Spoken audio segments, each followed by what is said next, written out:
I saw an idiot post online that you should have 60% of your ad spend in sponsored products and 30% in sponsored brands and 10% in sponsored display. And I just thought to myself, man, I got to correct the record here because so many people are going to fall for this shit. My name is Stephen Pope. I'm the founder of My Amazon Guy, and here is the actual PPC spend allocation for my 400 brands. We're talking $700 million in PPC spend for this data, so that is a substantial data set. 89.47% of all of our ad spend is in sponsored products. Right now, if you followed the advice of some stupid idiot online who said 60% of your budget should be in sponsored products, you'd be under allocating by nearly 30%. That would mean that you would be wasting hundreds of thousands of dollars in wasted ad spend by putting money where it doesn't convert as well. You should have 9% of your ad spend in sponsored brands and 1.48% in sponsored display. Now, a few people were questioning my data, so I went ahead and asked another expert, Stephen Knock, what he's seeing over at Ad Labs. And his data pretty much confirmed my data. So this is really cool. We got two data sources. He has 1,500 advertisers since January of this year. And here you can see his actual spend data, 87.4% in sponsored products. Again, way higher than the far cry of that 60% I saw online from a supposed Amazon PPC expert somewhere. 10% in sponsored brands and 2% in sponsored display. So he indexed a little bit higher in brands and display, but directionally correct. We're within one standard deviation of each other easily. No problem there. But I do think that Stephen Knock makes a very good analysis on how that his ad sales are showcasing 2x on sponsored display. It's over-indexing on the amount of sales versus the ad spend.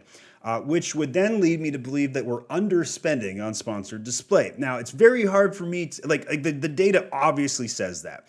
In reality, when I go in and I look at the A costs on sponsored display, when I look at how the results structure, though, the opposite story ends up being presented to me. So I'm really speculative of that. Having said that, display is getting better on Amazon. I've seen it over the last few years get better and better, and we're seeing record-breaking results from DSP. Now, with Google just announcing that they're Amazon stopped their Google shopping advertisements just the other week. And that is going to be a huge problem for a lot of you. You guys may have seen in my last video where I showed that traffic to Amazon is down 13%.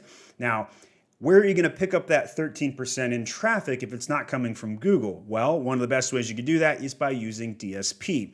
Over at My Amazon Guy, we've seen DSP perform better than ever.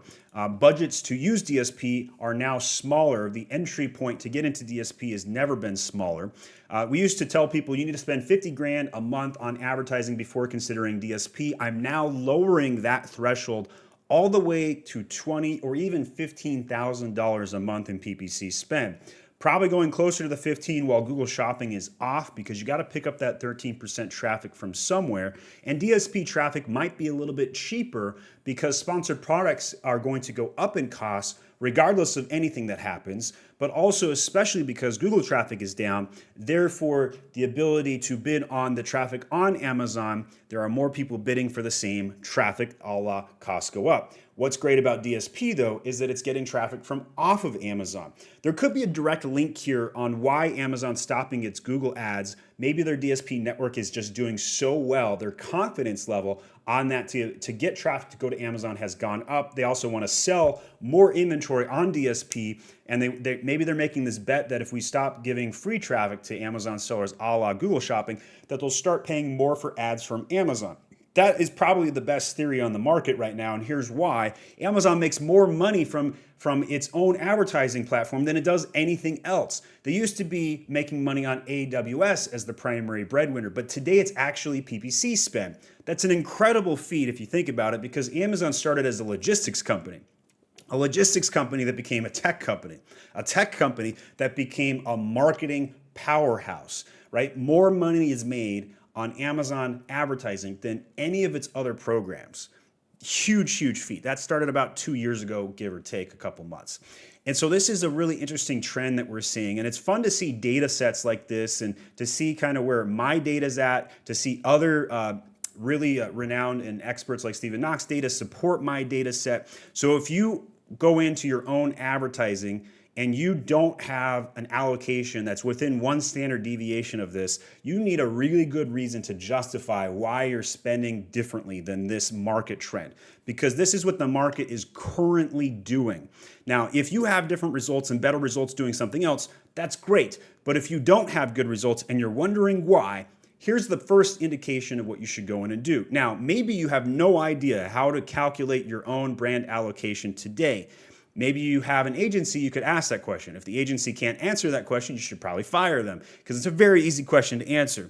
And then let's say they come back and say you're spending 70% on sponsored products. Well, you know how to fix that. Fire them, hire my Amazon guy. We'll come in there and fix your allocation so that your spend gets back on track. Be happy to help you. My name is Stephen Pope, and I'm the founder of My Amazon Guide. Check us out at myamazonguide.com.